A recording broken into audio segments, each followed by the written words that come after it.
Vandeham Shri Guru Shri Yuta Padakamalam Shri Guru Vaishnavam Sacha Shri Rupam Sagrajatam Sahagana Raghunathanvitam Tam Sajivam Sadvaitam Savadhutam Parijana Sahitam Krishna Chaitanya Devam Shri Radha Krishna Padan Sahagana Lalita Shri Vishakhanvatam Sucha Om Ajnanatimmirandhasya Jnananjana Shalakaya Chakshurun Militam Yena Tasmai Shri Gurave Namah Guru Abhishta Shapurakam Guru Ganera Shisha Sambhushitam Chinta Chinta Samasta Vedanapunam Shri Rupa Panthanugam Govinda Vidam Ujjalam Varatanam Bhaktiyanavitam Sundaram Bande Vishwa Guruncha Divya Bhagavad Premrao Hibij Pradam Devam Divyatanam Suchandra Vadanam Balarka Chelanchitam Sandranandapuram Sadekavaranam Vairagya Vidyam Badam Shri Siddhantanidhim Subhaktilasitam Sarassatanam Varam Vandetam Shubhadam Adeka Sharanam Nasiswaram Srīdharam Shri Siddhanta Saraswati Tividito Gaudiya Gurvanvaye Bhata Bhanuriva Prabhat Gagane Gaura Sankirtanaye Mayavadatamingilo Daragatan Udritta Jivanman Krishna Prema Sudhabdigan Sukham Pradata Prabham Tam Bhaje Namo Gaura Kishoraya Bhaktavadhuta Murtaye Gaurang Padma Vrindaya Radha Bhavan Shivini Bande Bhakti Vinodam Shri Gaura Shakti Swarupakam Bhakti Shastragya Samrajam Radha Rasa Sudhanidhim Gaura Vrajasita Sheshair Vaishnavair Vanda Vigraham Jagannatha Prabhum Vande Premabdhim Riddha Vaishnavam Vancha Kalpataru Bhascha Kripa Sindhvayevacha Patitanam Pavanebhyo Vaishnavebhyo Namo Namah Panchatattvatmakam Krishnam Bhaktarupa Sarupakam Bhaktavtaram Bhaktakhyam Namami Bhakta Shaktikam Namo Mahavadanyaya Krishna Prema Pradayate Krishnaya Krishna Chaitanya Namane Gaura Tvishe Namaha Jayatam Surto Pangora Mama Mandamatargati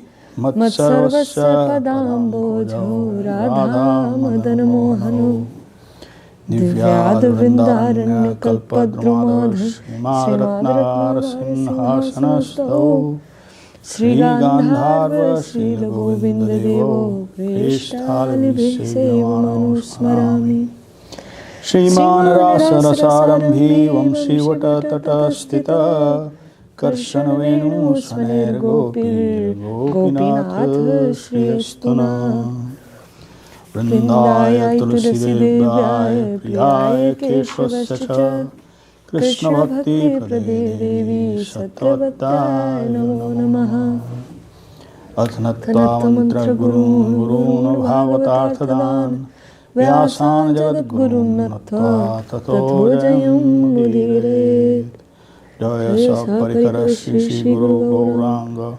Gandharva Govinda Sundar Pad Padmanam Rastu Jaya Saparikara Shri Guru Gauranga Gandharvika Giridhari Ju Pad Padmanam Rastu Sakala Vaishnava Pade Moro Namaskar Ite Kichu Aparadha Nauka Oye Chen Oye Bena Prabhu Rajata Bhaktajan Bandana Kori Ami Savar Charan Sri Krishna Chaitanya Prabhu Nityananda Shri Advaita Gadadhara Shri Vasadi Shri Gaura Bhakta Vrinda Hare Krishna Krishna Krishna Hare Hare Hare Rama Rama Rama Hare Hare Sahasrang Dandavad Pranam to all the Vaishnavas, guests, devotees, servitors, serving at the lotus feet of Om Vishnupad, Srila Bhaktī Sundar Govinda Dev Goswāmī Mahārāj, Om Vishnupad Srila Bhaktī Rakshak Srīdhar Dev Goswāmī Mahārāj, and Om Vishnupad Dusaranya Srila A.C. Bhaktivedanta Swami Prabhupada worldwide.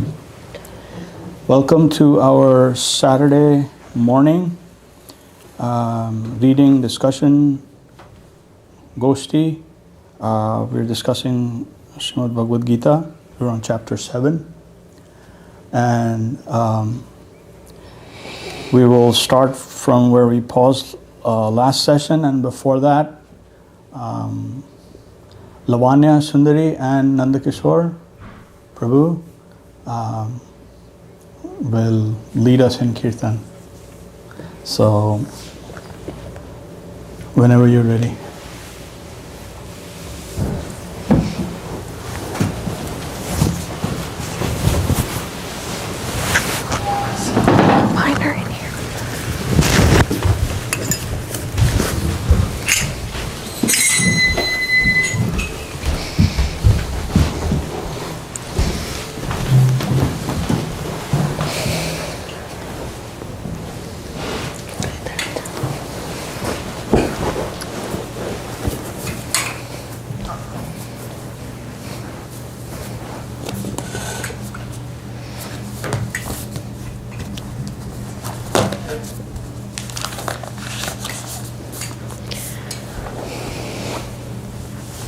We'll start on page 74 in our kirtan guide.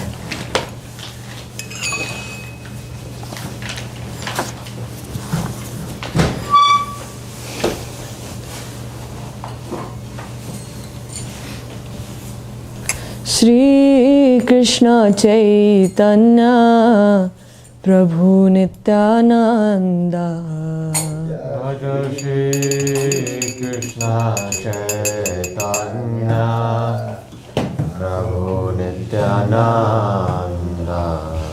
Shri Advaita Gadadhar Srivasadi Gaura Bhakta Vrinda Shri Advaita Gadadhar Srivasadi Gaur Bhakta Vrinda Shri Guru Charana Padma Kebala Bhakati Sadma Shri Guru Charana Padma Kevala Bhakati Sadma Shri Guru Charana Padma Kebala Bhakati Sadma Shri Guru Charana Padma Kevala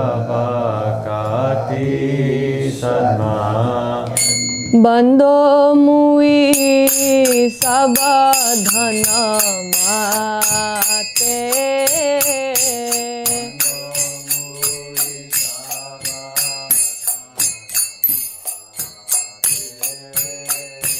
Bando Mui Sabadhana Mate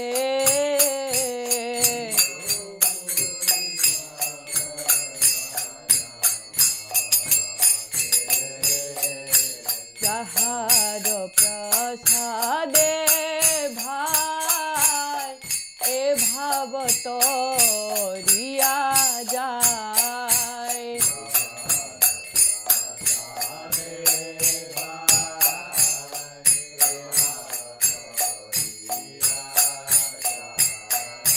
Krishna prapti hoi jaha hoite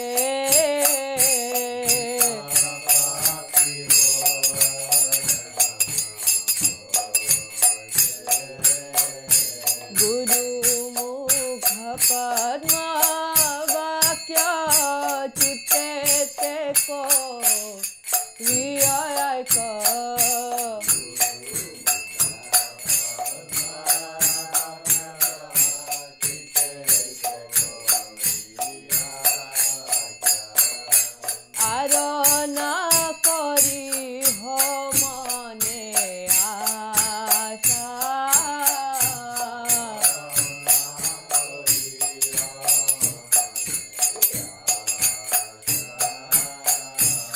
गुरु चरणे रति सही उत्तम गति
चक्षुदान दिल जय जन्म जन्म प्रभु से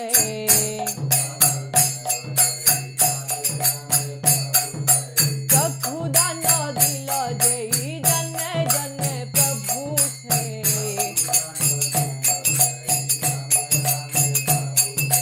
दिव्य ज्ञान दिव्य प्रकाशित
The lotus feet of the spiritual master are the abode of pure devotional service.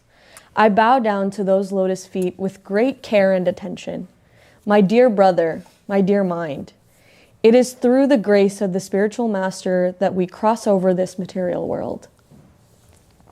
Make the teachings from the lotus mouth of the spiritual master one with your heart, and do not desire anything else. Attachment to the lotus feet of the spiritual master is the best means of spiritual advancement.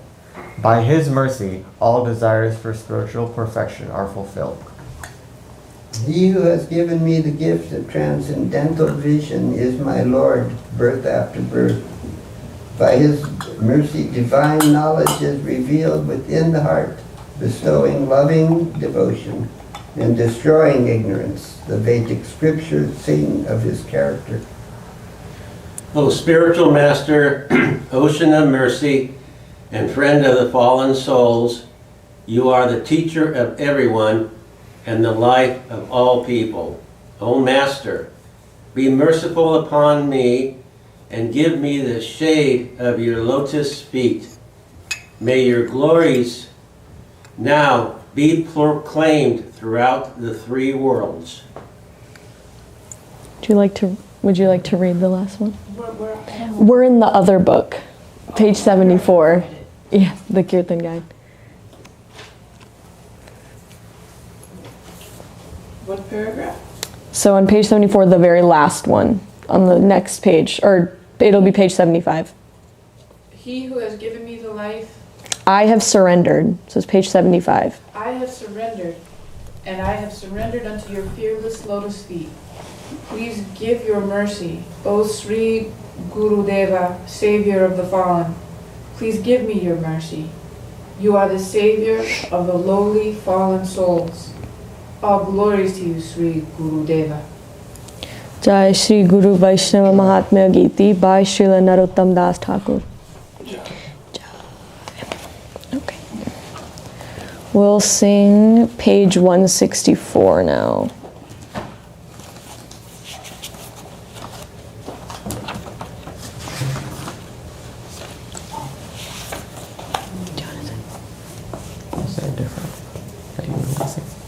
Sing it however you want. Whatever you want. Bhaja Shri Krishna Chaitanya Prabhu Nityananda. Bhaja Shri Krishna Chaitanya Prabhu Nityananda.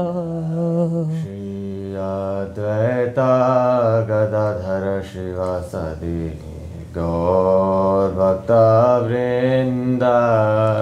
Shri Advaita Gadadhara Shivasadi Gaura Bhakta Vrinda.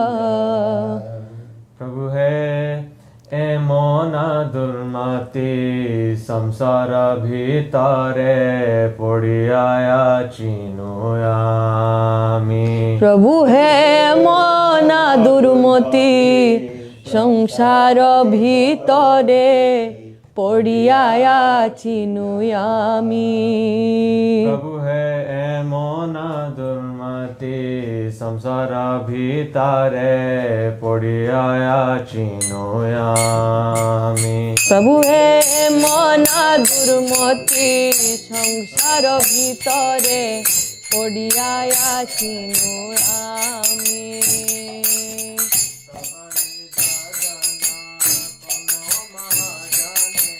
Tabani jajano kono mahajane.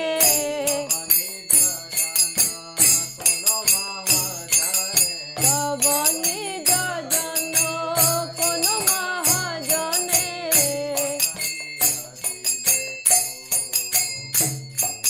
Pathaiya dile tumi.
শুনিয়ায় আসিয়াছি Nath তোমার চরণ তলে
A wicked mind brought me into this world, O Lord, but one of your pure and elevated devotees have come to bring me out.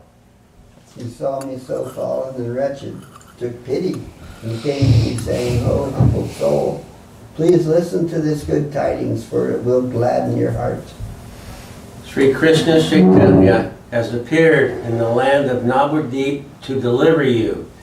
He has safely conducted many miserable souls such as you across the sea of worldly experience.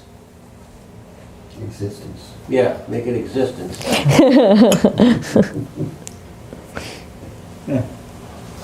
Would you like to read number 4? What Page. 165? He didn't say the page when he sang. I did. It's okay. To fulfill the promise of the Vedas, the son of Brahmana, bearing the name Mahaprabhu of the golden complexion, has descended with his brother, the Vadhut Nityananda. Together they have overwhelmed all of Nadia with divine ecstasy. Sri Krishna Chaitanya, who is Krishna himself, the son of Nanda, has saved the world by freely distributing his own holy name. Go also and receive your deliverance. O Lord, hearing those words, Bhakti Vinod has come weeping to the soles of your lotus feet and tells the story of his life. Dainyatmika by Srila Bhakti Vinod Thakur ki jai.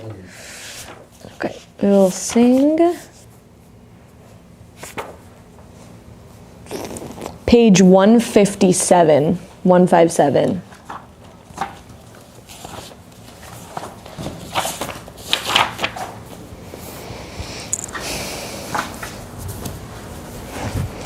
এই গৌরা সংসারে পড়িয়া মানব না পায়া দুঃখের শেষ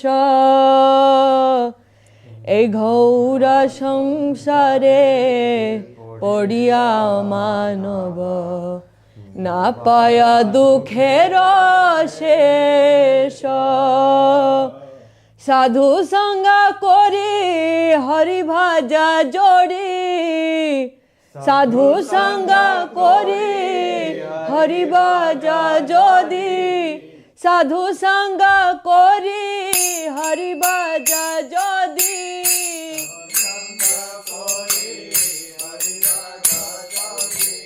তবে অন্ত হয়ে কেশ বেয়ন্ত হয়ে কেশ বিষয়ায় আনালে জ্বালিছে হৃদয়া আনালে বড়ে আনা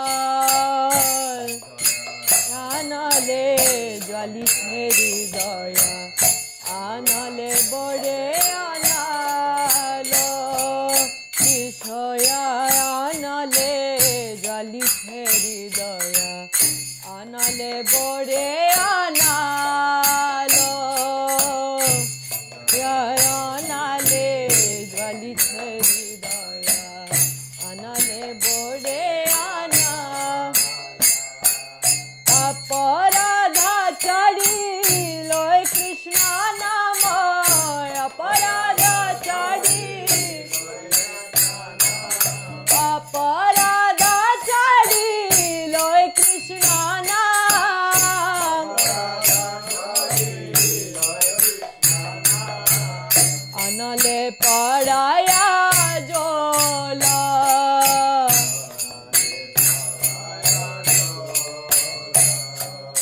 এই ঘৌর সংসারে পড়িয়া মানব না পায়া দুঃখের শেষ মরিয়া মানব না পায়া দুঃখের শেষ নিতাই চৈতন্য চরণ কমলে আশ্রয় লইলা যে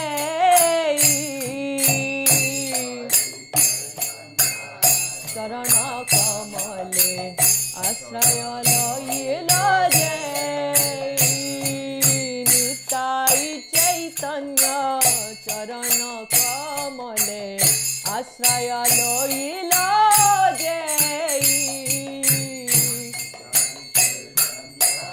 চরণ কমলে আশ্রয় লইলা যে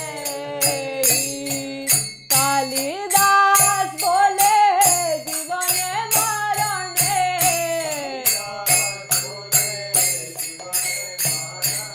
কালিদাস বলে জীবনে মরণে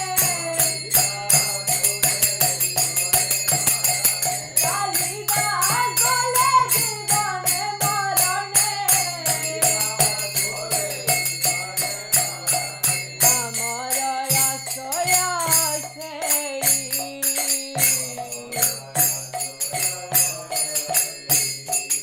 এই ঘোর সংসারে পড়িয়া মানব না পায়া দুঃখের শেষ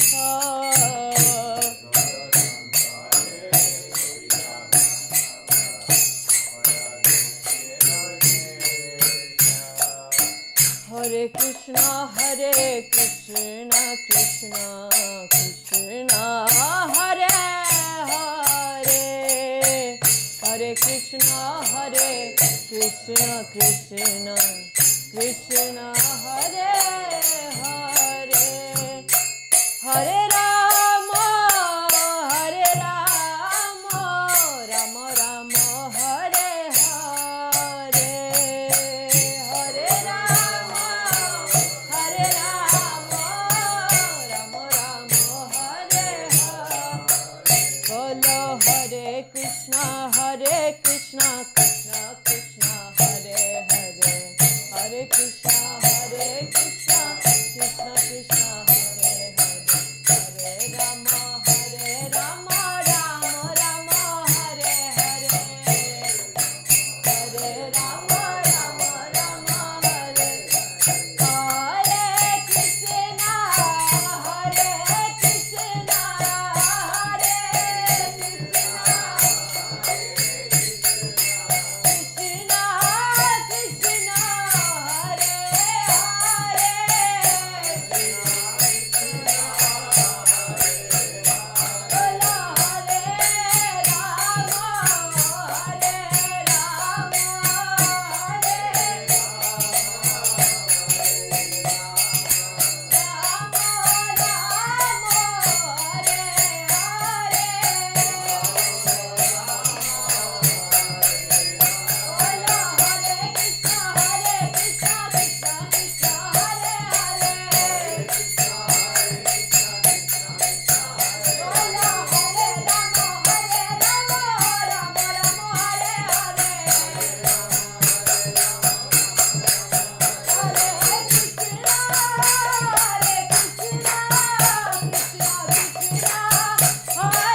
Hare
to this material world of birth and death, there is no end to a person's unhappiness.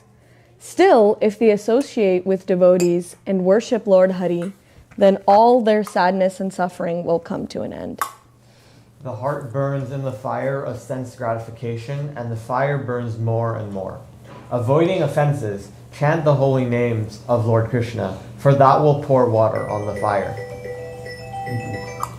Kalidas says, anyone who has taken the shelter of the lotus feet of Lord Chaitanya and Lord Nityananda is my shelter in life after and death. Gaura Samsare by Kalidas.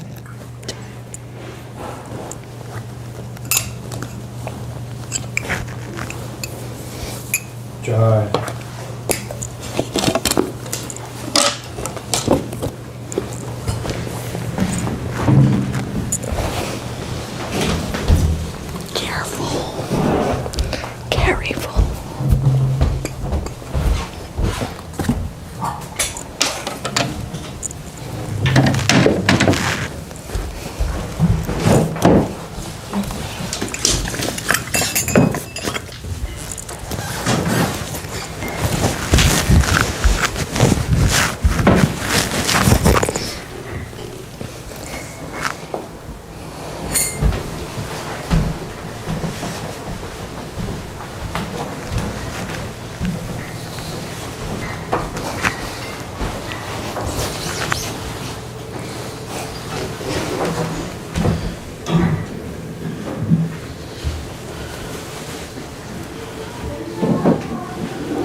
Lavanya Sundari Devi Dasi and Nanda Kishore Prabhu ki Jai. Jai.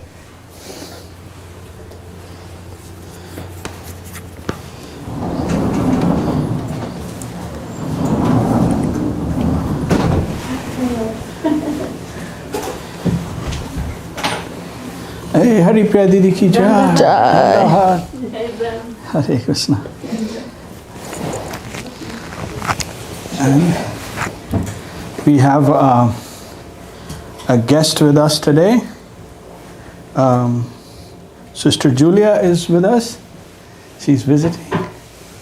And we're happy to have your association, Julia Didi. Please, as we are reading, whenever you feel like, you can join in if you have any question or if you want to ask anything. It's an open discussion, so please feel free to ask. So we're on chapter 7. Chapter 7 of Śrīmad Bhagavad Gītā and verse 20. So we covered till verse 19 last time, and we'll begin with verse 20. The verse 19, which was Bahunam Janmanamante Jnāna-vijñāna Mama Prapadyate Vasudeva Sarvamiti Samahatma Sudurlabha. That was the last verse, verse number 19. And it says, after many births, the enlightened soul, blessed with devotional association, realizes that everything is of the nature of subordinate to Vasudeva. And Vasudeva is another name for Krishna. And thus he surrenders unto me. Such a great soul is very rare. So that was verse number 19.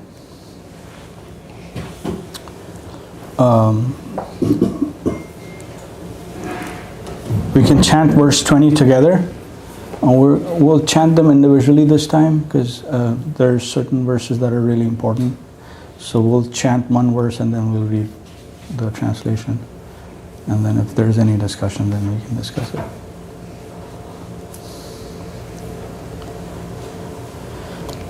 Kame sate sateir hriti jnana prapadyante nya devata Tam tam niyamam asthaya prakritya niyata swaya. Vanya, do you want to read the... Persons misled by worldly desires, being governed by their own natures, worship other godly personalities like the sun god and the many demigods, adopting the corresponding rituals to attain their objectives.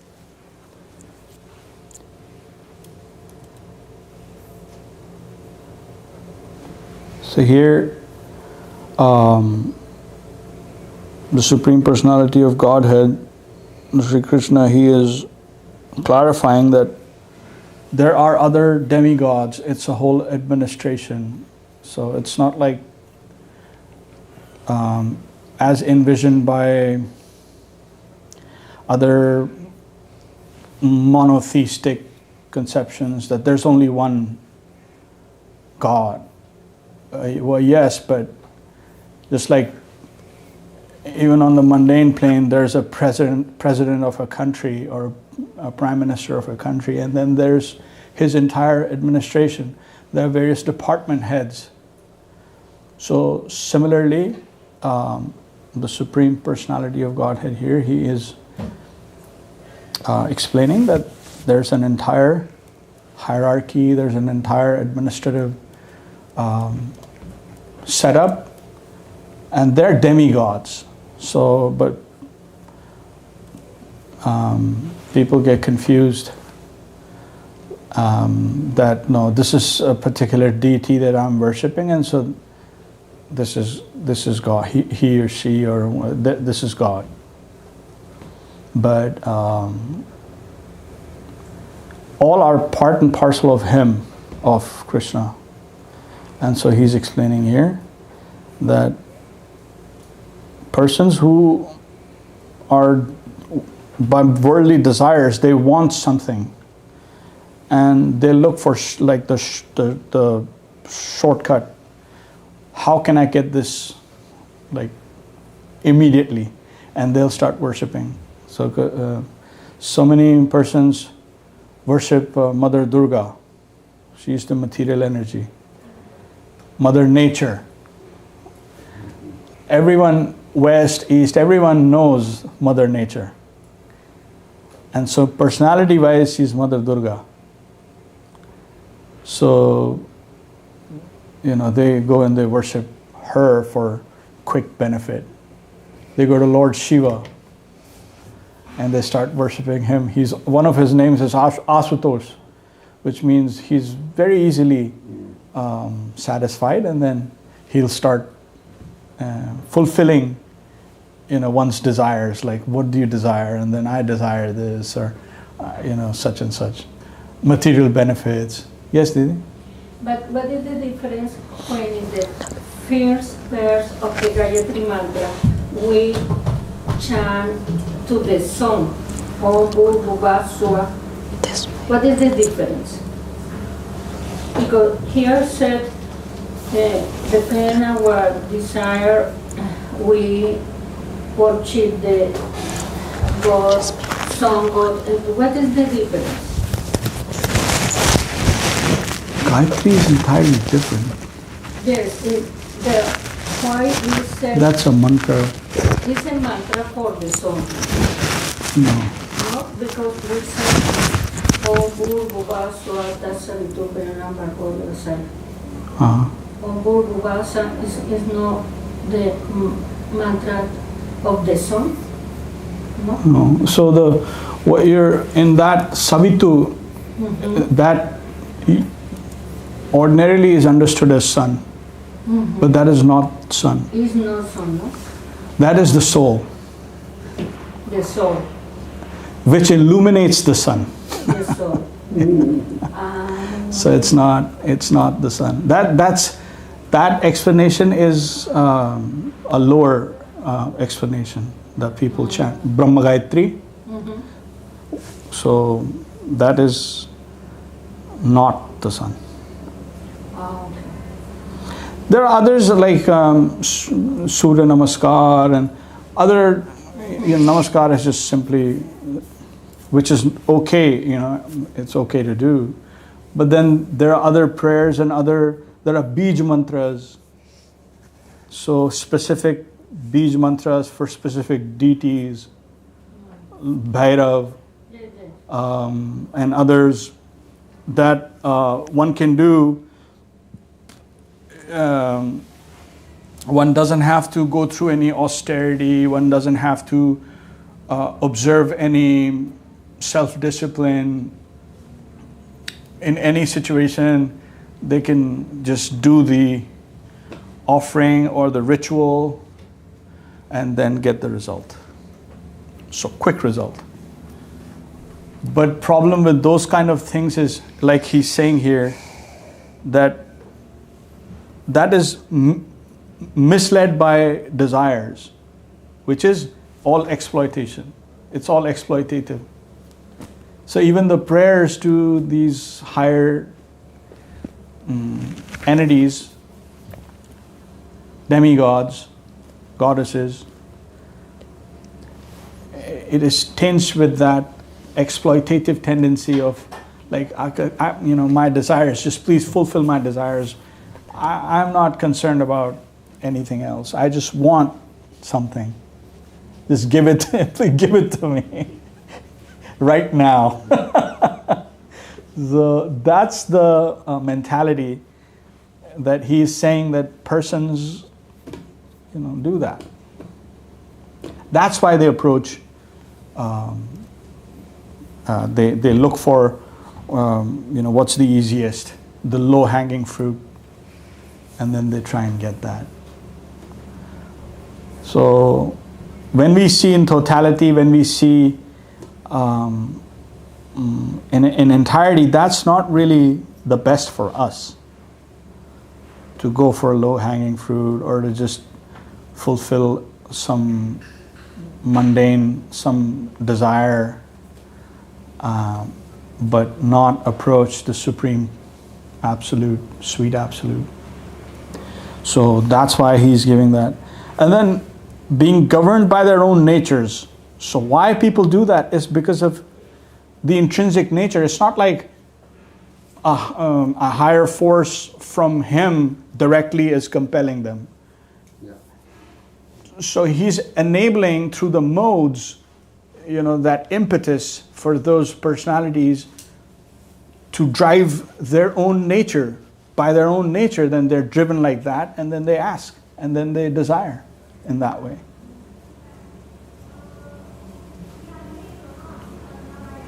So, sun god, many other demigods adopting corresponding rituals. So there's rituals, performative, and then attain their objectives. They attain their objectives and they're very happy.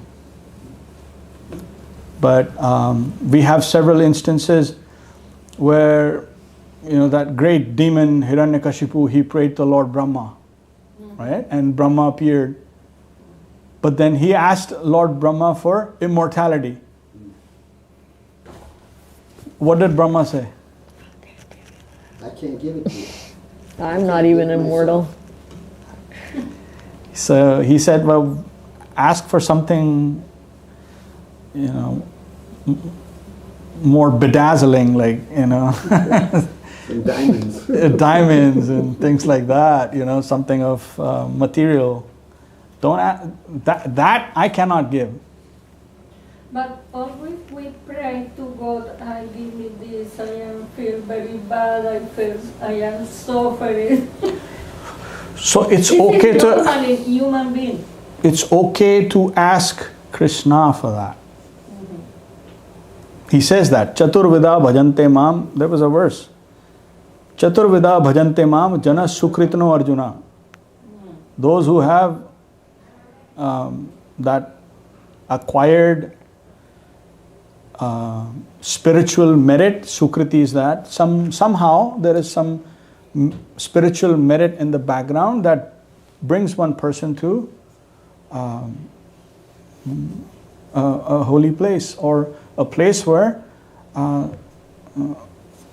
Mahaprabhus and Gaurangas and Krishna's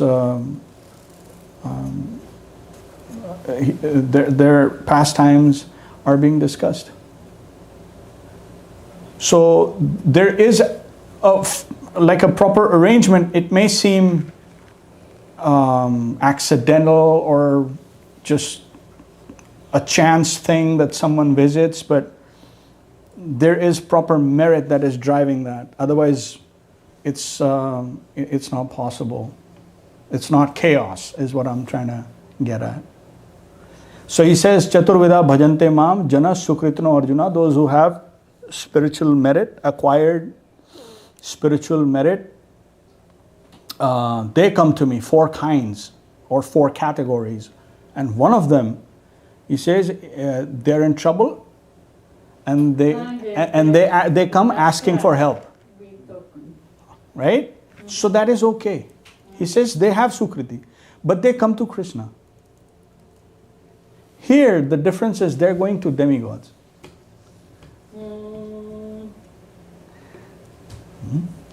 But in India, they worship the demigods. Yes. A lot. Yes. Every time you see the temple of the Lord Shiva, no? Yeah. I remember So, I was in India. to worship and to honor all different deities is good. It's not bad.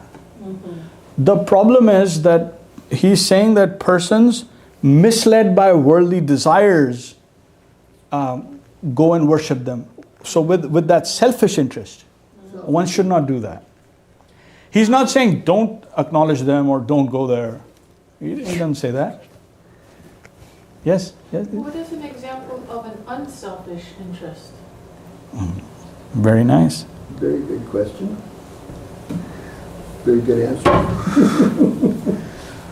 The best example that I have for you is the Mahamantra. Perfect. What is that? The Mahamantra that we have, the Hare Krishna, Krishna Krishna, Hare Hare, Hare Rama, Rama Rama, Hare Hare. There is no selfish interest in there. It's the names of the God, names of the Supreme Personality, and couched within that is His potency. So we're simply praying to somehow engage us any way, any which way in their service. There's no daily bread, monthly wage, yearly payoff, stock options, none of that. Jai Sonangi Ji Jai. Hare Krishna. Nice to see everybody. Jai, Back. nice to be seen by you. What verse are we on? Verse 20. Yeah, 21, 20. Chapter 7. So does that make sense, Julia, Didi? I'm saying Didi. Didi means sister, so. Not completely, no. So it's a prayer? Saying only asking to serve God more is the only prayer that's acceptable? No, it's the highest. It's the highest. Yeah, it's something which is devoid entirely of selfish interest. That's what you asked, right? Yeah, I guess. So that a prayer, I gave you an example. It's a prayer, it's are a... there other examples of unselfish prayers? There are so many, but ultimately it boils down to any prayer that has giving tendencies, a tendency of sacrifice versus of transaction. That's the, I'll just give you a template and you can put that template and run all prayers through it, and then you can sift through it and then you can filter out the ones. So any prayer you come across, look for any transaction. Then it's not entirely devoid of selfish interest. But if there's self-giving in there, If there's sacrifice in there and nothing in return, then that is of a high merit. Does that make sense? Yeah. Doesn't say much for give us our daily bread, does it? Yeah. So all of those prayers that have, it's not saying that those prayers are bad. It's not to say that those kind of prayers are bad. We're not saying that. But if we have to filter out in terms of which prayer or what verses, what prayers, what internal mood is not selfish, then that template is what will apply, and then we'll see. That'll tell us.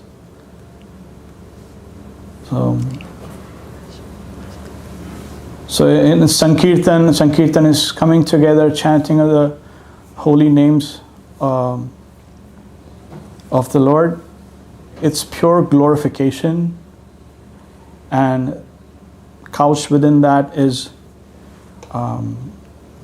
like a call to His potency to somehow engage us in their divine service of His servitors.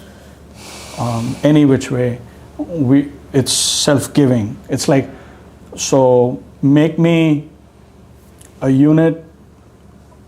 Make me a unit that does not resist.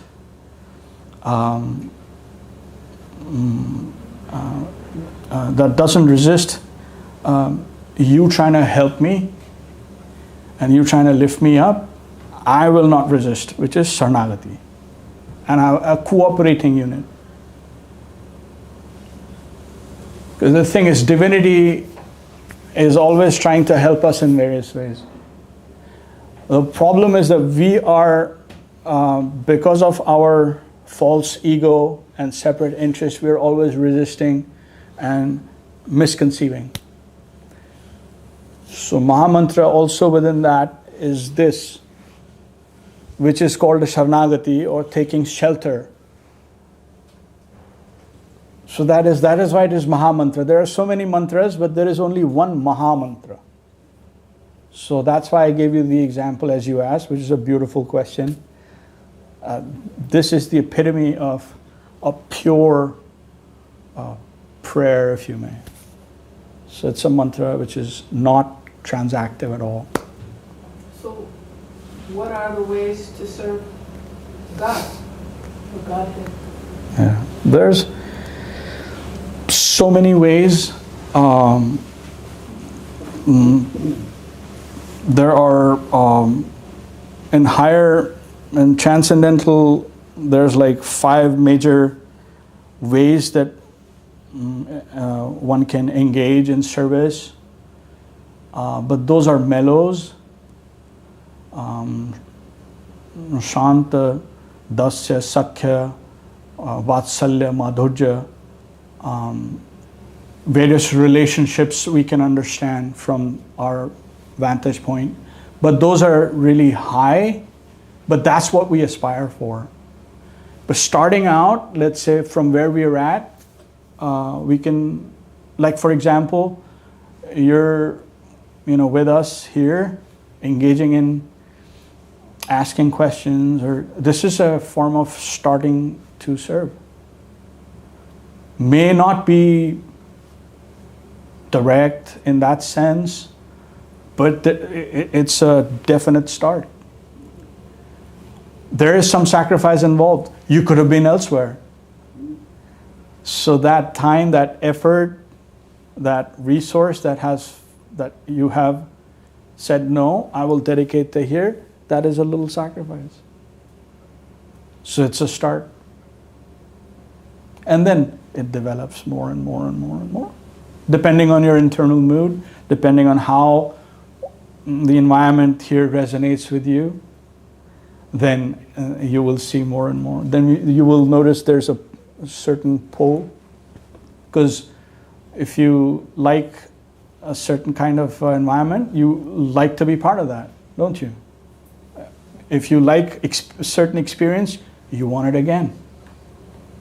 So the same way, in a really organic way, one begins to get into that flow, and then service starts. So rather than saying, well, you stand over there, look over there, that's service, it's an organic thing that'll like kind of come as you're pulled in more and more. Then a certain way, a certain kind of activity or certain mood you will gravitate toward, and then that'll take you to your service. So like that, in an organic way, there's no pretense, there's being true to oneself. So real feeling, those are important things. You mentioned nature and worshiping nature, Mm-hmm. but that's not serving God? Indirectly. Because all demigods are part of him. So indirectly, yes, but there could be so many, Temptations to go otherwise. temptations, and indirectly, why indirect is, I just, to myself, I had this question like, why indirect? Because he's saying that you come to me directly. In this age, it is so, you have limited time, limited resources, your capacity to understand transcendence, your capacity to truly even cleanse yourself, your consciousness is all limited. Why go through all these indirect paths? He says here, come to me directly. So when I hear that call to action, it was, to me, it was like, I should just drop everything, including what I think is varnashram dharma, or what is understood by society at large to be real religion. I should just simply wholesale give it up. He says, sarva dharmana paritejya. In the last chapter, like I'm saying, call to action. To those who understand the import, then they will honor that. He says, sarva dharmana paritejya. Give all your conceptions of what is religion and religiosity, what you have understood till now, because it's all erroneous, full of errors. Give all of it up. So I was like, So is Godhead jealous? Of what? Well, like in Christianity, they say our God is a jealous God. I remember when I was learning about it, they said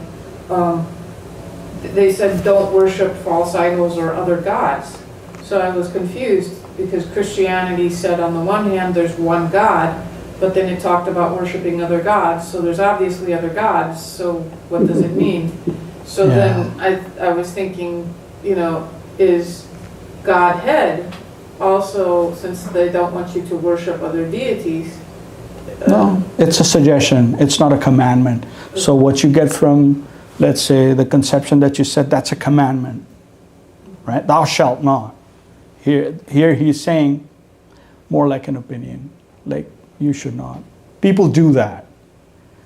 The statement. It's okay to do it, but I do a better job achieving whatever is good. No, he says ultimately what he's actually getting at is you do what you really feel at heart. Take all of this information, take all of this instruction, what he's sharing, take it, and then feel, then however you're moved, do that. So it's called upadesh, or it's called a conversation. That's how the presentation is. It's not that if you don't do this, you will go to hell. And He never says that. Prabhu, he also doesn't say that you can't worship the demigods. No, he never says But that. you're not going to get the highest benefit from that. That's why, yeah, that's why you have to take everything that he says in totality and then go by how you're moved by that versus taking a commandment. That is external. How you're moved is from within. That outweighs all the other things. So he's giving you these different scenarios, options, and giving you the various, like, okay. And he says there are demigods, there are others, other deities. He's saying that. And people worship them. And they will go to them. But he says, those who worship me will come to me. So one has to know what's special about his abode, what is special about his company, what is special about his people. So all of those things when we know, and then by that then we have some way of, okay, well, if we go to Mother Kali, then what kind of company we will be in? Then one can make it, and it's not being offensive to them. We appreciate all, but there's only one Supreme, and here he's revealing that it's me, Krishna. What does worship mean?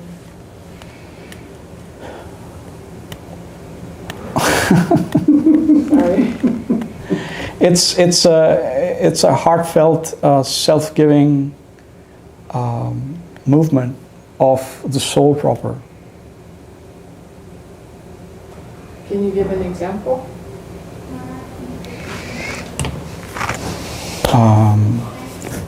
His interactions with his Alladini Shakti, Srimati Radharani, who's on his left.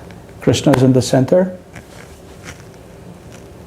Any interaction, anything between them is the highest form of worship. How she serves him, and that is the highest form of worship. Any gesture, any movement.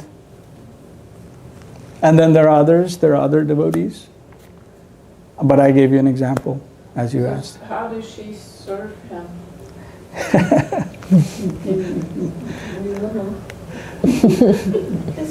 It's like if you have affection for somebody, you do things for them to make them happy.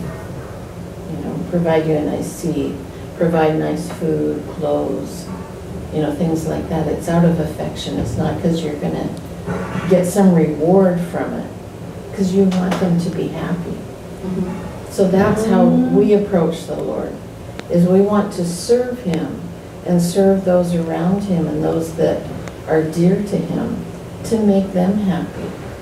But the act of giving and serving like that is the reward. It's like when you make someone else happy, how do you feel? Yeah. You're genuinely happy. Jai. You have a grandchild or a child or someone that you really care for, and some activity that you do makes them really happy, then you're satisfied. That's our path. That's our goal. We see the Lord as a person, a personality. He has relationships with a mother, a father. He has children.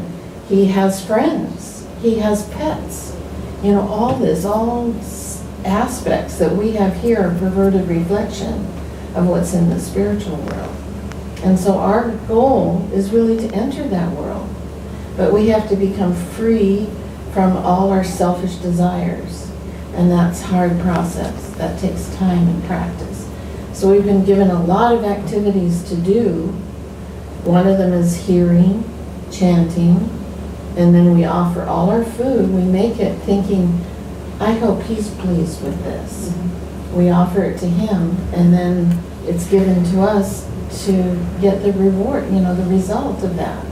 But it's purifying. It actually purifies our desires and our senses so that we don't hanker for mundane tastes anymore. It's like a whole thing. So our worship is actually service. From all different aspects. And maybe sweeping the floor can be worship. Because it's his floor, we're seeing this is for him. Our whole goal is to put him at the center.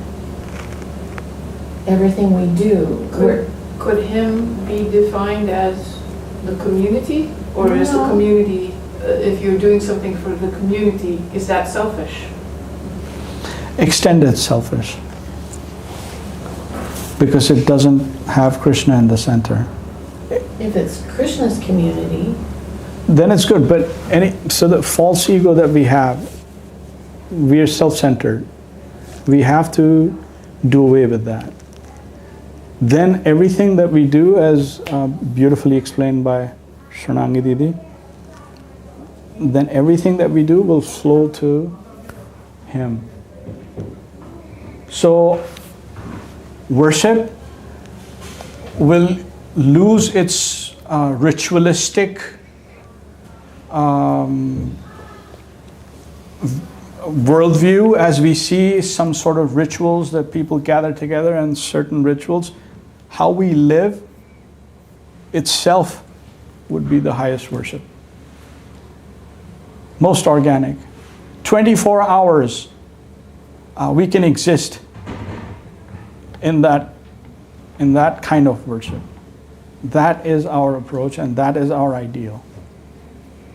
It's not anything that the mind constructs. All rituals are just mental constructs, ultimately. We have nothing to do with any rituals at all. Yes, they help us,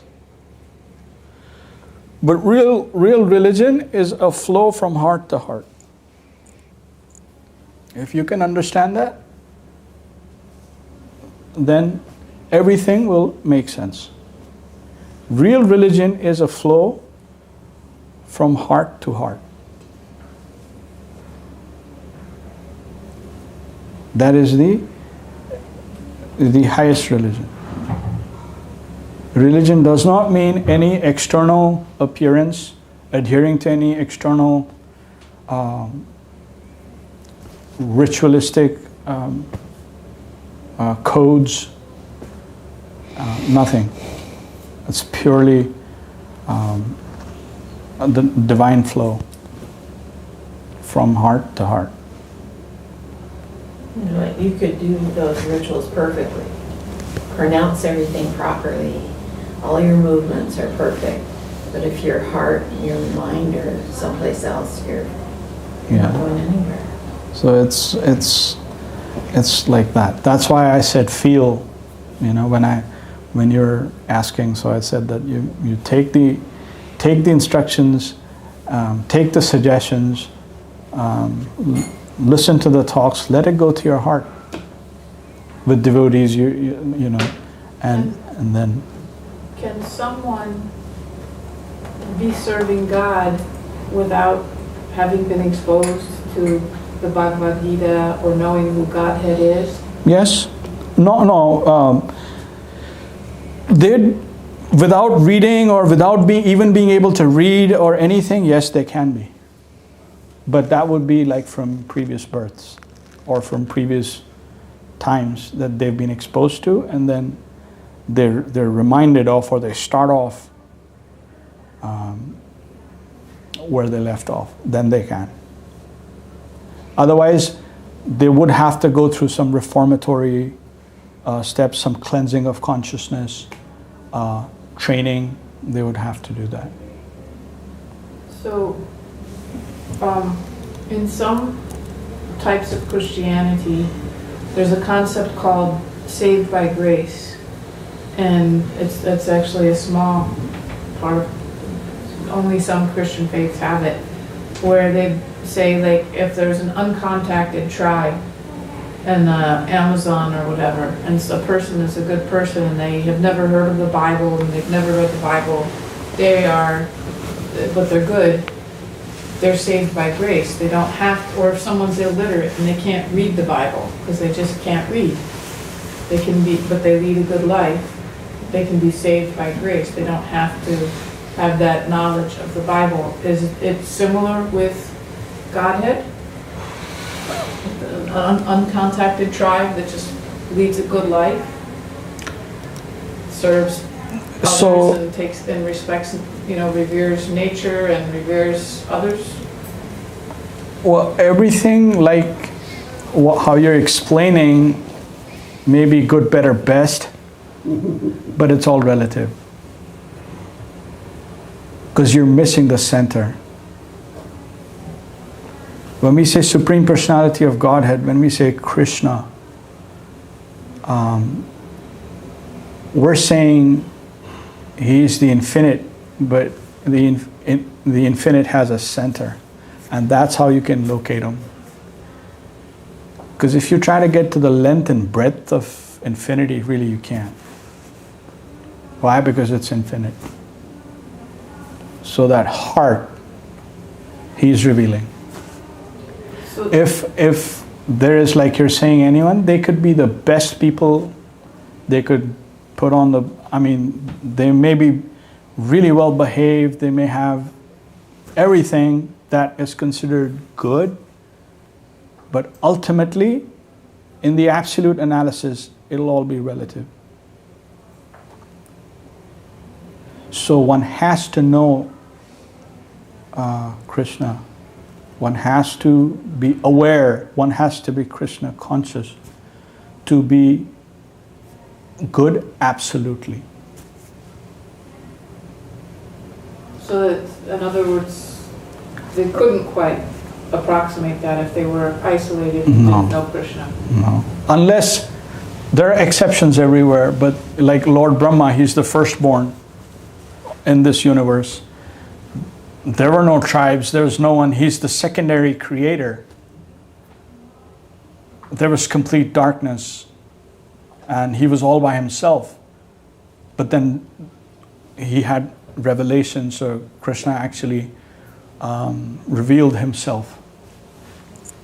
And the method to contact Krishna and to get his service, he gave him. And then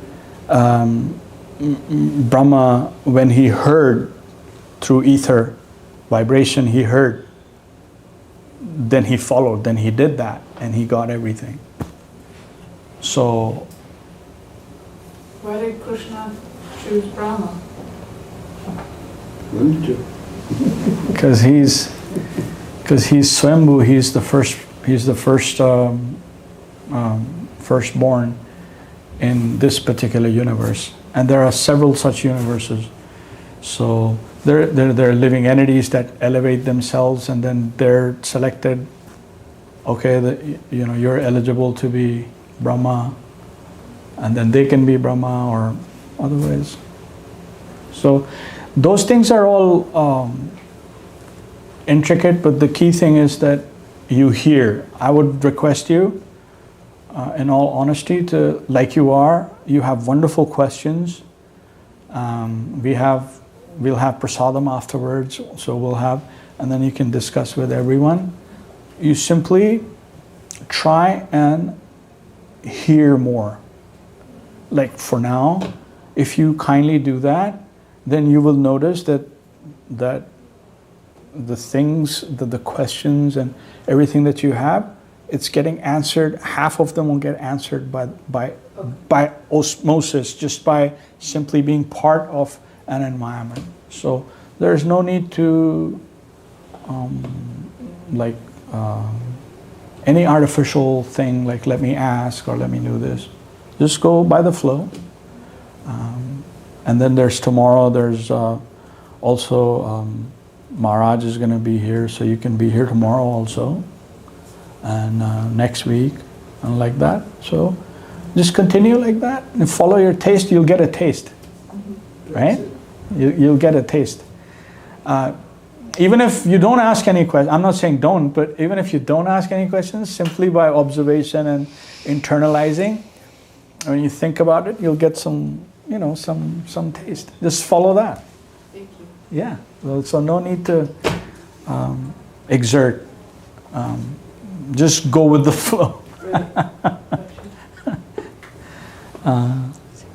But those are wonderful questions. We really appreciate. I appreciate Julia, Didi, to be here and encourage us.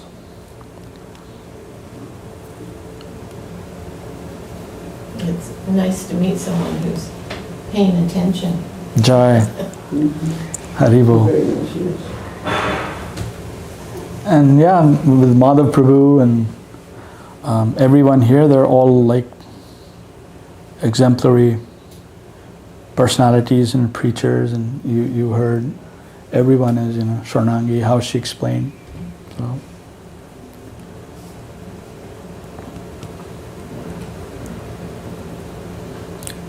So let's do 21.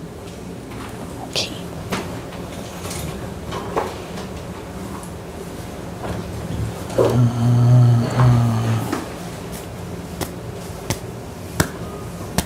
Yo yo yam yam tanum bhakta shraddha chitum ichchati tasya chalang shraddham tameva vidhadami aham. Madhav Prabhu, would you like to read that? This is 21? Correct. According to a person's desire, as his faith grows to worship a particular demigod, I, as the super soul in his heart, makes his faith strong in the demigod, representing a form of me. Okay. So, even if someone is interested in worshipping any other deity or for their immediate transaction, Krishna is saying that I am situated in as a super soul within you and your aradhya or your deity, the deity that you're praying to. Ultimately, he makes that connection between you and the deity that you're praying to for your desires. So he's saying me as the super soul. So he is that super soul. Finer than the finest. So he's pervading he's pervading everything.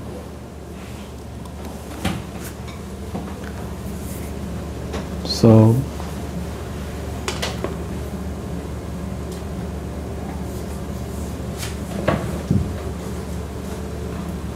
gradation.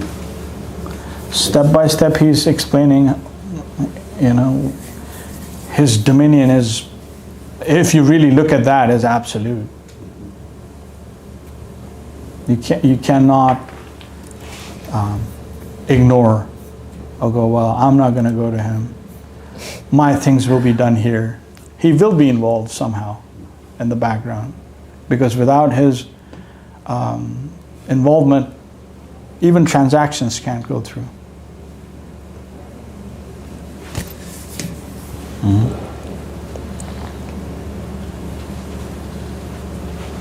Prabhupada used to tell us that Krishna would give the atheists the intelligence to be atheists. Exactly. That's okay. And what our desire is, he'll fulfill that. So Be careful. from him comes remembrance and forgetfulness. So he'll go, you want to forget? Sure, I'll make you forget everything. Yeah. So And we take such pride in what we remember or what we're capable of. I know some. it's all coming Could be from, gone in an instant. it's like a lease, so long as one remembers that, even in the background, one's okay. But the moment one starts to feed off of, then one is doomed. But what I really find, like, the key thing in his entire way he explains things is he puts you in the center, in a way. He's like, no, you decide. Yeah. He will enable, he will empower, he will give everything, but then ultimately it will be your decision. It'll never be like, okay, well, no. Till one comes to the point of Sharanagati, then one enters different area. Then the movement is different, but till that time, it's like when you decide. Always, he's putting Arjuna on the spot, like from the beginning till the end. Like, no, you decide, you decide. My opinion is you give up everything and just come to me. My opinion is, the highest is someone who thinks of me always. He'll always, that's how he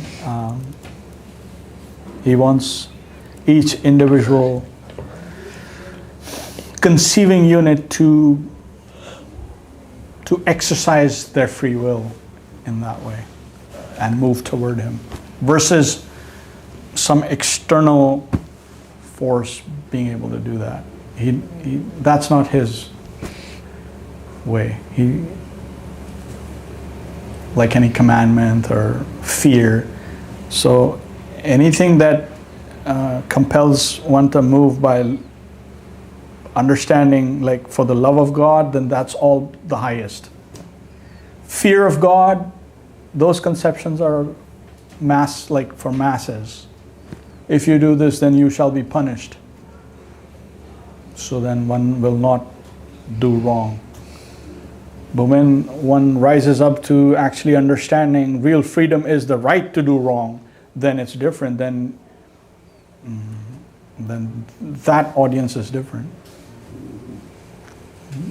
Real freedom is the right to do wrong. That doesn't mean that you'll engage in wrongful activities. But freedom actually means that. And his thing is, you understand by your position that I'm empowering you, I'm enabling all of this, I am giving you the wherewithal, but you make the decision. These are the different things. What are you going to choose? That's his thing. And then he responds. You can't force someone to love somebody. It's impossible. So that's why he does what he does. Yeah. And how beautiful is that? And that verse where it says, Man mana bhav mad bhakto madhyaji mam namaskuru mame vaishyasi satyam te pratijane priyosi me. All that I am explaining, all of this to you, behind that in the background is my affection for you. That's why revelation. Otherwise, why even reveal? Why bother? He's by himself and for himself. He doesn't need anything. So why go through all the creation and why? If we were just like some kind of bots, like fully controlled, then why would we be suffering here? Why creation? This is, our choice, and he enables. Is he part of us, and is he within us? Yes. And is he a he? So, yes, he is a he, but we misconceive of a he and she here. Or what is a he and what is a she. So it's all misconceived. But when we say Purush, Purush means a consumer, an enjoyer. And from Purush is derived male identity or ego. Prakriti is a giving unit, is a serving unit, is a sacrificing unit. From that is derived female ego.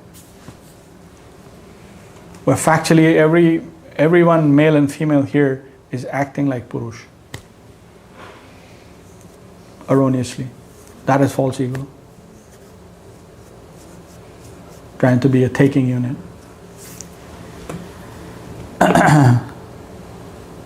So the substance and his potency together are the complete divinity. So when we worship Krishna, it is understood that he is with his supreme potency. Alladini Shakti, Srimati Radharani. They together represent, they are complete divinity. Not by himself. It's not even possible to conceive of him without the potency. The potency will and does illuminate him.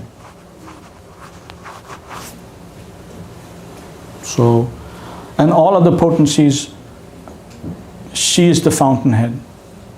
Every potency actually comes from her side.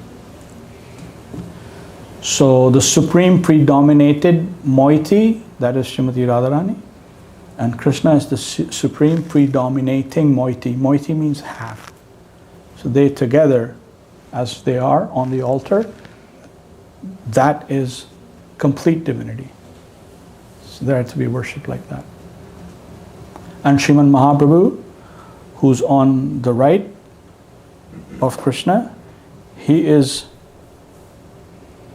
both of them combined. Like Krishna, he is Krishna, but he is covered by her mood and her halo, Bhava and Kanti. So he appeared about a little over 500 years ago in India, in Navadip, Bengal, and he revived the heart of Sanatan, or eternal function of the soul. Sanatan Dharma is not restricted to any geography. As again, erroneously we come into that conception that, oh, that is Eastern, or that is Western, or that is, yeah, relatively yes. But when we say Sanatan, Sanatan means eternal. And how can eternal be part of geography? Isn't that ludicrous? Yes. To say Sanatan was Sanatan, that means India. No. Don't restrict it.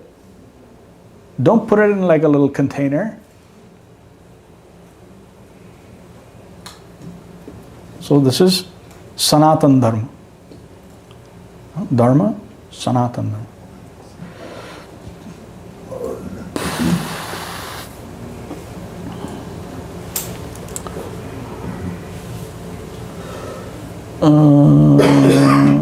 Number 22.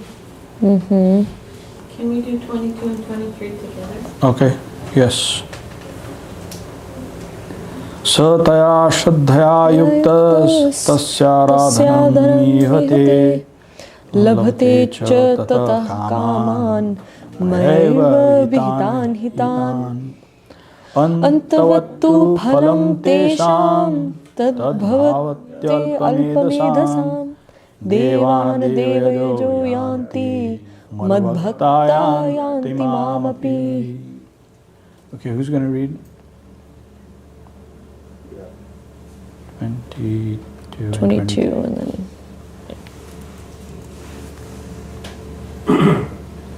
His faith, nourished by me, such a devotee continues worshiping the deity of that demigod and attains all his desired objects from that deity. Again, this happens by my sanction alone, since I am the super soul situated within the heart of the demigod too. But the fruit attained by these unwise worshippers of the demigods is temporary. They reach the gods they worship, but my devotees come to me. See? So he's not saying you can't worship, or no, it's forbidden, or no, you can worship. He even says, to the extent that there are persons who worship ghostly creatures. Bhutani yanti bhutejya. But he says, you worship that, you put your consciousness in that direction, guess what? You will go there. Don't think, this is like a cinematic kind of a thing that's going on. No, you will actually end up being part of that. It's all a thing of consciousness. Wherever we can point in a concentrated way our consciousness, we go in that direction. So here again, he's saying that he's saying one thing is that the fruits, he's calling those worshippers who go to demigods to satisfy their immediate desires for some kind of transaction, he's calling them unwise. Because they have not come up to the standard of understanding that what they're getting is of a temporary nature. It may be something that they desire, but it's not going to last forever. So it's not eternal. My laptop's breaking out. So that's why he's calling him unwise. You don't understand. Because it just but people do that, and the unwise worshippers of demigods, that's temporary. And then he makes that distinction that those gods or demigods or goddesses, whoever is worshipping, then they reach those, but my devotees come to me. And we know, which is not temporary. Yad gatvana nivartante tad dhama paramam mama. He says, once having come here or come to my abode, there is no coming back. Na nivartante. The subtlemost and the most wonderful, the most beautiful. Reality, the beautiful. That's why, so he's making that distinction right here. The wise ones will be attentive and catch that. Why is he making that distinction? If his abode is just like the others, then he would go, well, and here is mine like that. But he's making a clear distinction, and no, once having come to my abode, there's no going back. So even in the absolute realm, there is some relativity, isn't it? A different kind of relativity, not something that can be conceived of by separate interest, envious worshippers and personalities here. But you cleanse yourself of all those things, then you enter into that environment, then one can understand absolute relativity relative to him.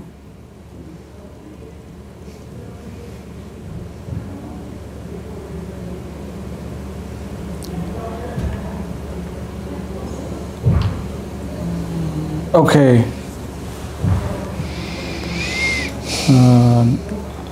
I want to do 24 by itself. This is very, very essential. Avyaktam vyaktimapannam manyante mama buddhaya param bhavam ajananto mamavyayam manuttamam. Okay.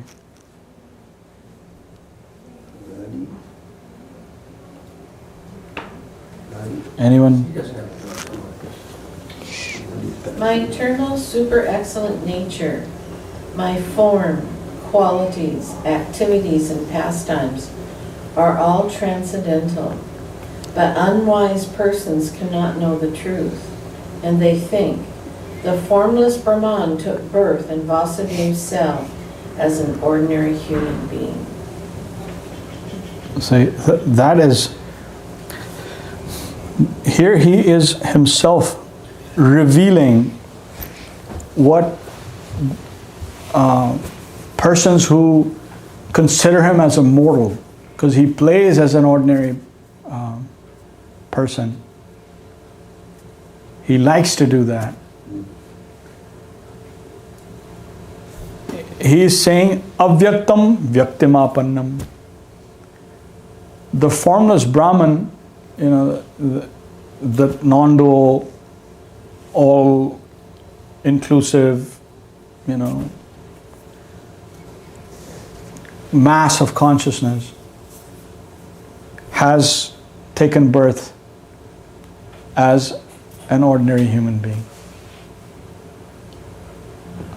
So who was unmanifest is now manifest, just like an ordinary human being. He says, who think like that? The unwise.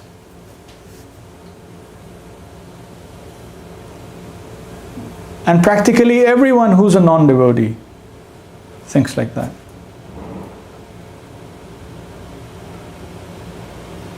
And by his own admission, he is saying that that is not true. So his form, his qualities, his entourage, his movement, his pastimes, they are of an eternal nature. They're non-dual. You're getting that right here from him. Don't consider all of that to be part of the mundane movement that you and I are used to.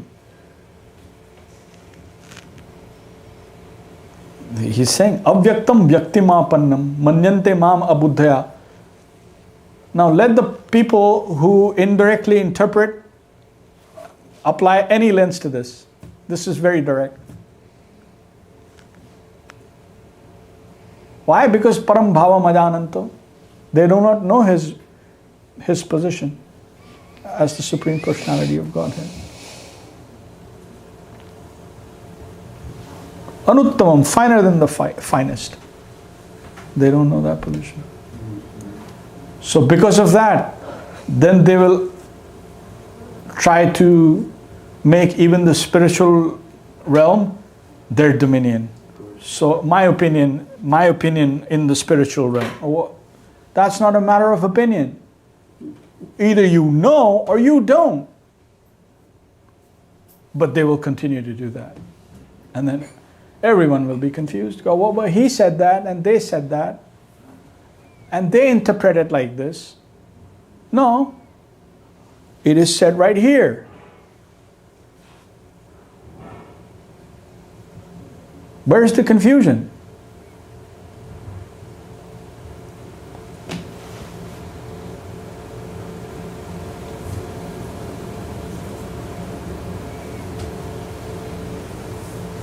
So, and there's another verse, and we'll get to that. But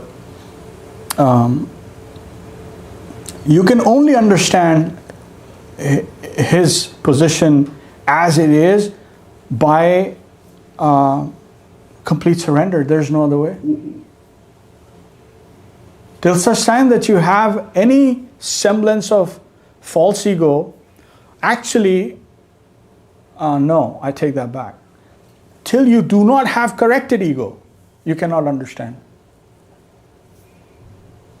in entirety his position.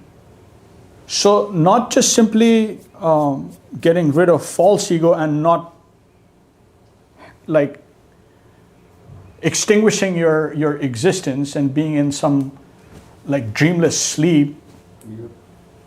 Because ego, forget the false or correct. Ego, what is? Ego is the sense of being.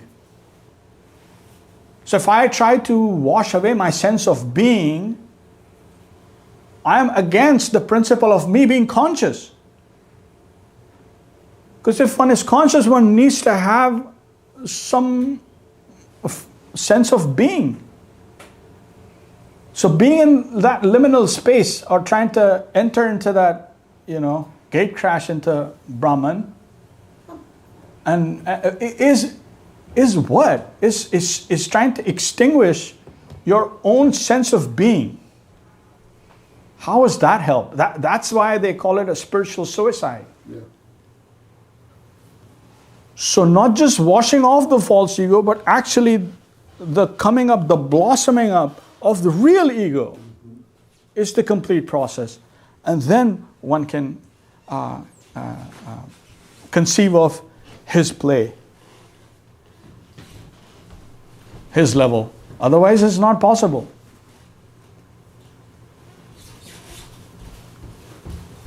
So that complete process is not entirely appreciated by persons who are averse to surrender. Because to them, all of this play would be abstract. Why? Because this is real. Why? Because they're asleep to that reality. They're awake here. And those who are awake here consider this far.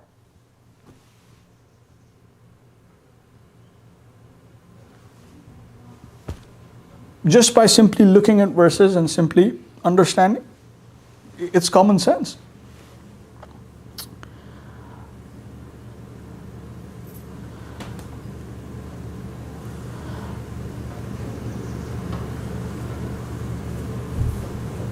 What verse are we at? 25.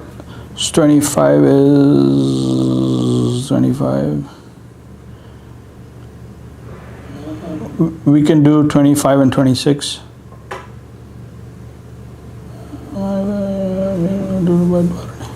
25 and 26 because 27 is kind of special.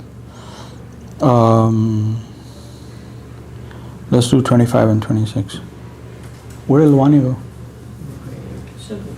Okay.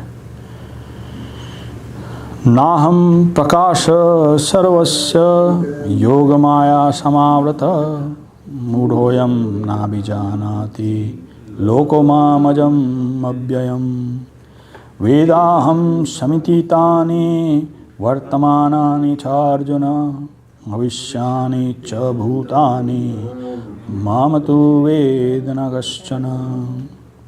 Okay.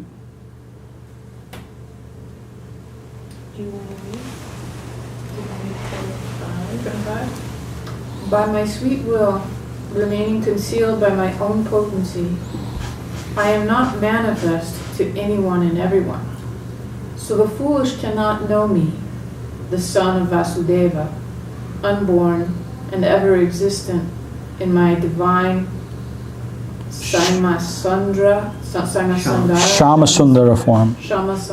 form of beautiful feature like a blackish rain cloud. Shall I continue?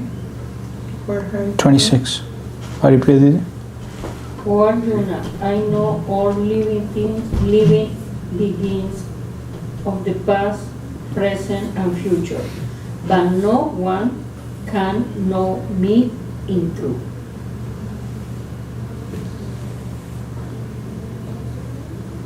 Because He's the infinite. So that's why no one can know me in truth entirely.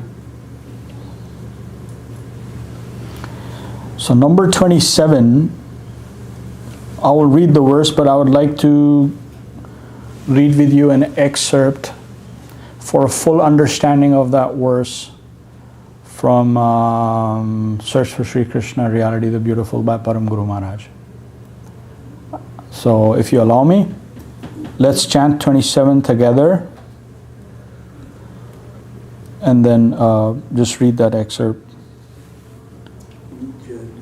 Ichcha dvesha samuttena dandamohena bharata sarva bhutani sammoham sarge yanti parantapa.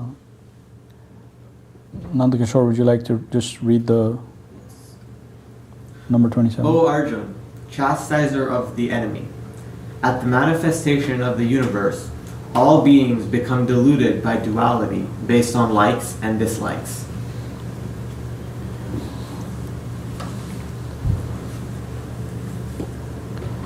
So, this is an excerpt from the name of the publication is Search for Sri Krishna, Reality the Beautiful, and it's by our grand Gurudev, Param Guru Mahārāj, Om Vishnupad Śrila Bhaktī Rakshak Srīdhar Goswāmī Mahārāj, who's up top in the center.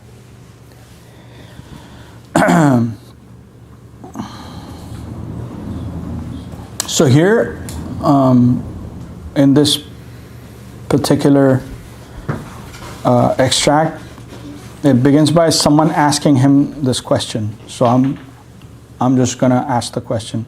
Since time immemorial, man has inquired about the origin of the soul. In this brief chapter, Srila Srīdhar Mahārāj answers this most vital question of all. Who am I? Where have I come from? How does the soul first appear in this world? From what stage of spiritual existence does he fall into the material world? This is a broad question which requires some background information. There are two classes of souls, jivas, who come into this world. One class comes from the spiritual Vaikuntha planets by the necessity of Nitya Leela, the eternal pastimes of Krishna. Another comes by constitutional necessity. Pause.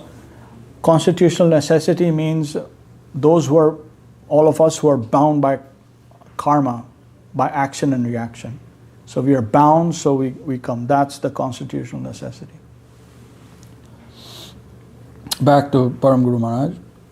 The Brahma Jyoti, the non-differentiated marginal plane, is the source of infinite jiva souls, atomic spiritual particles of non-differentiated character. The rays of the Lord's transcendental body are known as the Brahma Jyoti.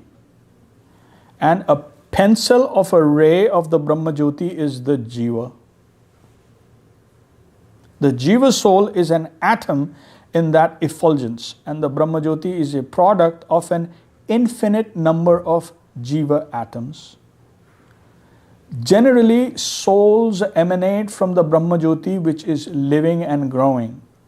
Within the Brahma Jyoti, their equilibrium is somehow distributed and movement begins.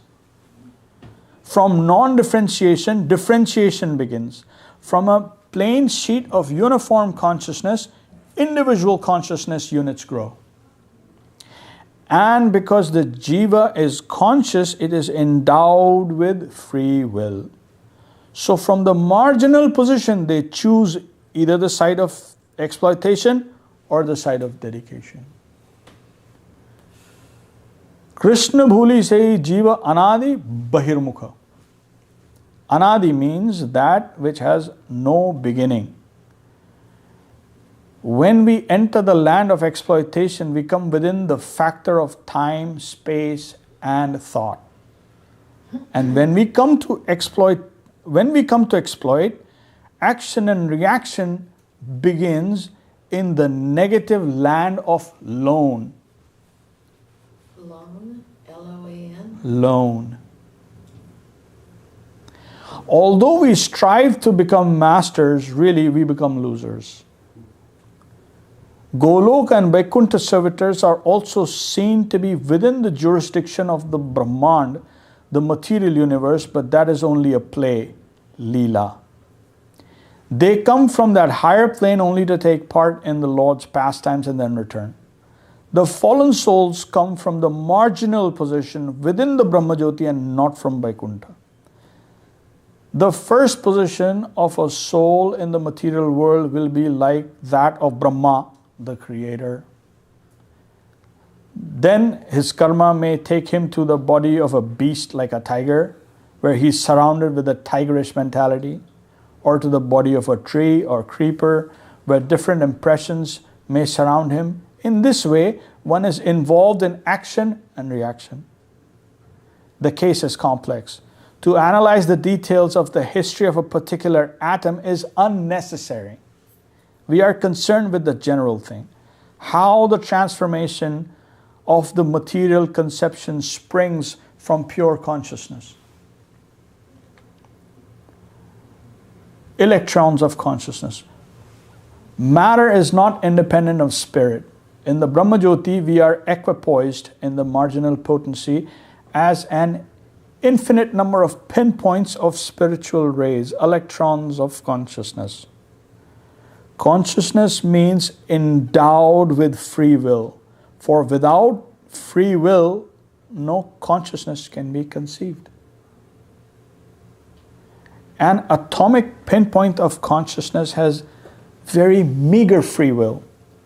And by misuse of their free will, some jivas have taken their chance in the material world. They refuse to submit to the supreme authority they wanted to dominate.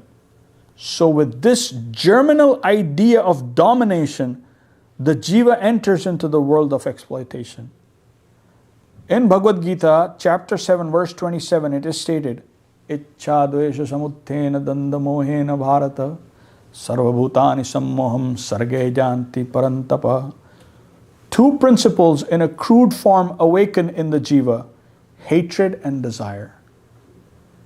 Then gradually the soul comes down to mingle with the mundane plane.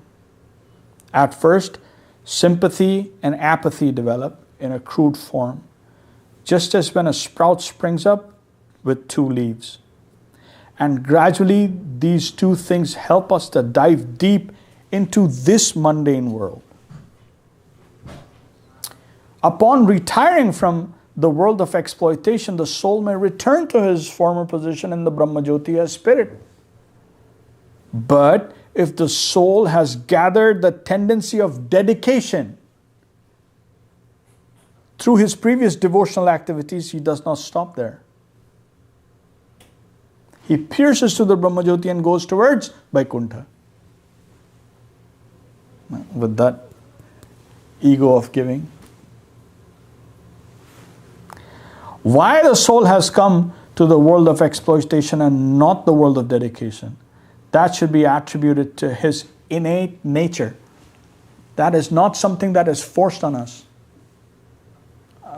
Pause here. It's not something which is forced on. This is very key. It's our innate nature that is driving us. It's our free will.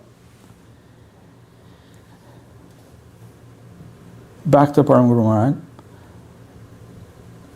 That should be attributed to his innate nature, which is endowed with free will. It is a free choice. This is substantiated in Bhagavad Gītā, chapter 5, verse 14. We have gone through this. Na kartattam na karmani lokasya srayati Prabhu. Na karma phala sanyogam svabhavastu pravartate. The soul is responsible for his entrance into the land of exploitation. By choice, by free will. I chose, so therefore I'm here. No, there is no force. So why am I suffering? I can't point a finger anywhere. It's because of me.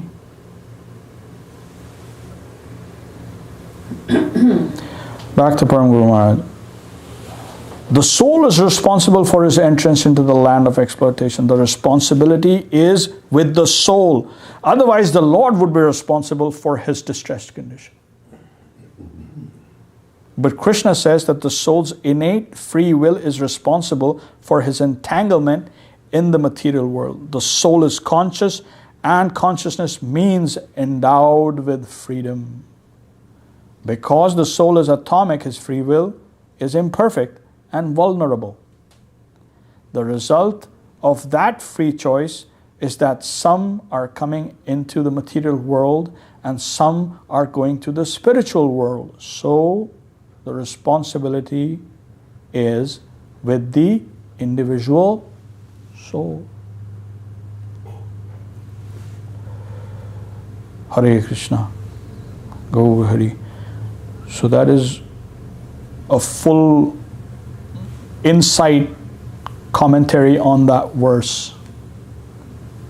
That's how deep one can go into these verses. So he's using that verse to illuminate the origin of the soul. So I just wanted to share that with you.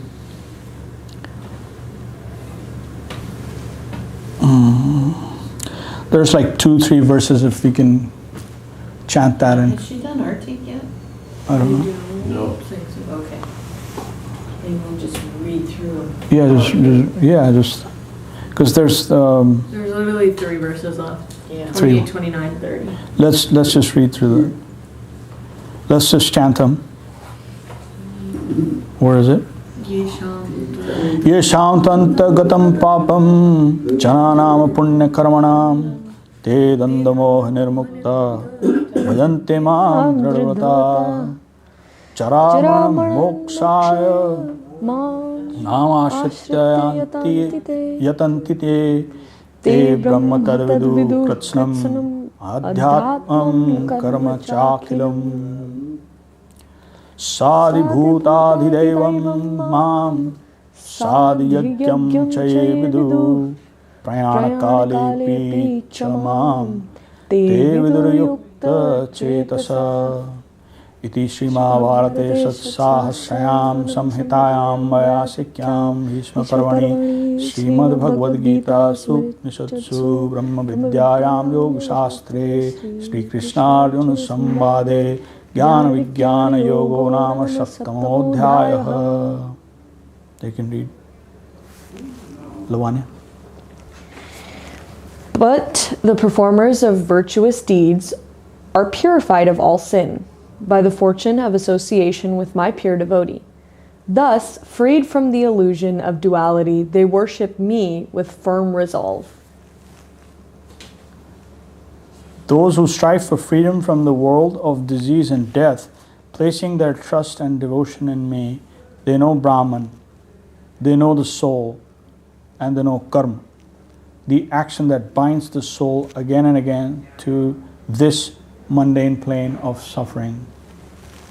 Madhav Prabhu. And those who know me in relation to the worldly plane, the celestial plane, and the plane of sacrifice, such persons, their consciousness absorbed in me, know me even at the time of death.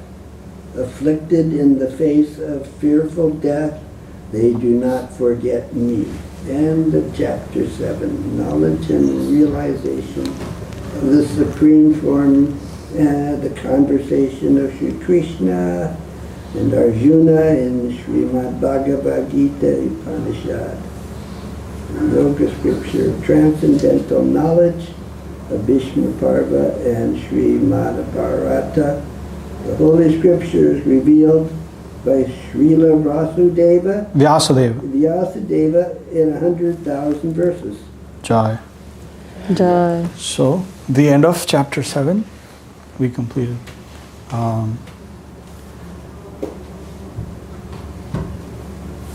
So, we need to keep our focus on the plane of dedication the most.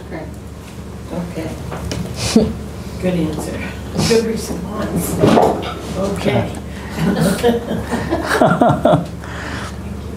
Hare Krishna. Jai Om Vishnupad Śrīla Bhaktī Sundar Govinda Dev Goswāmī Mahārāj ki jai. Jai Om Vishnupad Śrīla Bhaktī Rakshak Srīdhar Dev Goswāmī Mahārāj ki jai. Jai Om Vishnupad Vishwarena Śrila A.C. Bhaktivedanta Swami Prabhupada ki jai. Jai Sri Chaitanya Saraswat Madhacharya Vrinda ki jai. Jai Śrila Bhakti Pavan Janardhan Mahārāj ki jai. Jai Sri Chaitanya Saraswat Seva Ashram Soquel, California ki jai. All the assembled devotees ki jai. Sri Harinam Sankirtan ki jai. Nitai Gaur Premanande. Hari Hari Bol.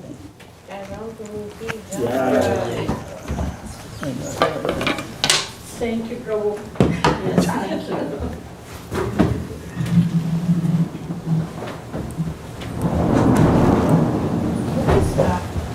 This is